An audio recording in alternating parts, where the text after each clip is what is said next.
Por homem. Ou você fica com fome, vó? Na hora que eu quero papai, não quer nem saber, vó. Ele tá com os filhos, vó. 2? É, tá muito novinho, mano. Com 4 meses que ele vai começar a tomar sopinha. Mas tá muito esperto, mãe. É. Nossa. Levou pro pediatra. Levou. E o pediatra falou. Tá na boa. Não é, Tá vó? dando suco de laranja, o pediatra falou que tá bom, pode dar. Laranja Porque ele lima, tá né? muito grande. Laranja Laranja lima. lima. É, gosta, Mariluz? Gosta? Tá te chamando ele em Lima?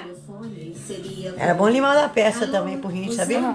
Mas é difícil achar, Mariluz. Lima da Peça, toma desde recém-nascido, vó. Na Bahia, quando a criança é recém-nascida, pega a Lima da Peça, faz assim, a vovó foi na cheada, vê se acha.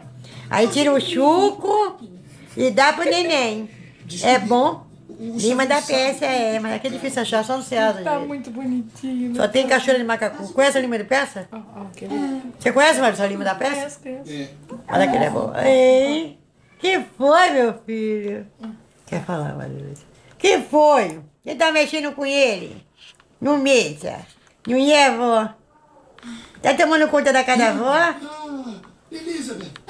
Meu pai tem um chameio com ele. Eu achei que você Eu posso queimar assim. Vai Cala a ficar boca. doido com ele. Você cala a boca, neném.